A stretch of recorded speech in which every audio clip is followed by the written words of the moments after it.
موت اور قبر کو یاد کرنا، اور اس دن کو یاد رکھنا کہ جس دن آپ اللہ تعالیٰ کے سامنے کھڑے ہوں گے۔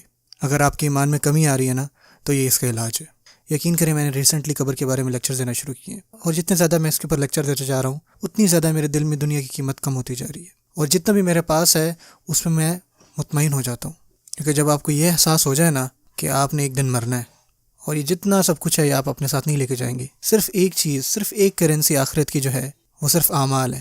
اور جب آپ اس قبر میں پہنچیں گے تو ایسے ہی سمجھے کہ وہاں پہ ایک سائن ایسا ہوگا کہ آپ اس پوائنٹ سے آگے کوئی چیز نہیں لے کے جا سکتے، سوائے آپ کے نیک اعمالوں کے نیک ہوں یا برے اعمال ہوں۔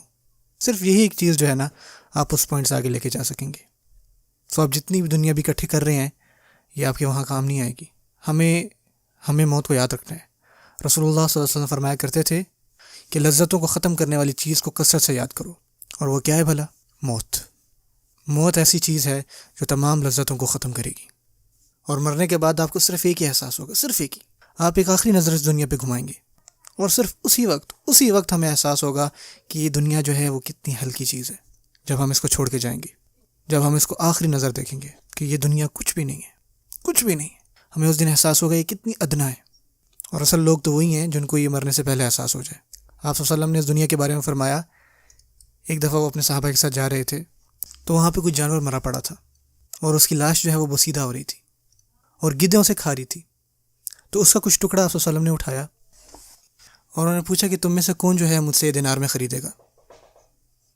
تو انہوں نے کہا کہ یا رسول اللہ، یہ تو ایسی چیز ہے اگر آپ فری میں بھی دیں گے تو تب بھی ہم نہیں لیں گے۔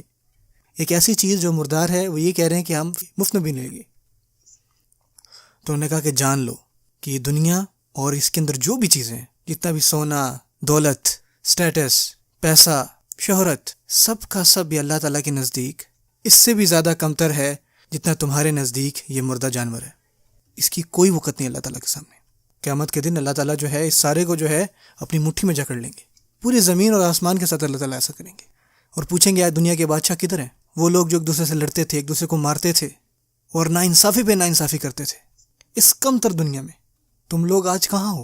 اور یہ اللہ کے نزدیک کچھ بھی نہیں ہونا۔ اور یقین کریں ہمیں بھی تب تک احساس نہیں ہوگا جب تک ہم سے یہ چھن نہ جائے، جب تک یہ ہمارے یہاں سے چلے نہ جائے۔ اور میں آپ کو ایک بات بتاؤں، ایک چیز کی جو میں آپ کو گارنٹی دیتا ہوں، ہمارے بزرگ کہا کرتے تھے کہ اللہ کی قسم، ہر بنی آدم جو ہے نا اس کا افسوس کرے گا، ہر اس لمحے کا جس لمحے اس نے اللہ کو یاد نہیں کیا، ہر وہ لمحہ جو آپ نے ضائع کر دیا جس میں اللہ کو یاد نہیں کیا، اس کا آپ کو آگے جا کے پچھتاوا ہوگا۔ ہمیں یاد رکھنا چاہیے کہ ہمیں اس دنیا کو چھوڑنا ہے۔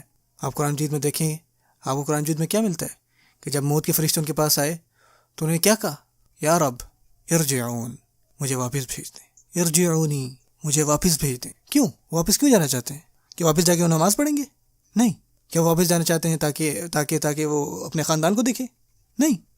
لعلی اعمل صالحا فیما ترک، تاکہ میں جا کے ان نیک اعمال میں سے کچھ کروں جو میں نے چھوڑ دیے، تاکہ میں جاؤں اور وہ جو اعمال تھے جو میں نے چھوڑ دیے تھے میں ان کو کچھ ان کا بہتر کروں۔ ہمیں چاہیے کہ جو ہمارے سامنے خیر ہے وہ ہم کر لیں، اور ہمیں چاہیے کہ جو ہمارے سامنے بدی ہے اس کو ہم چھوڑ سکیں۔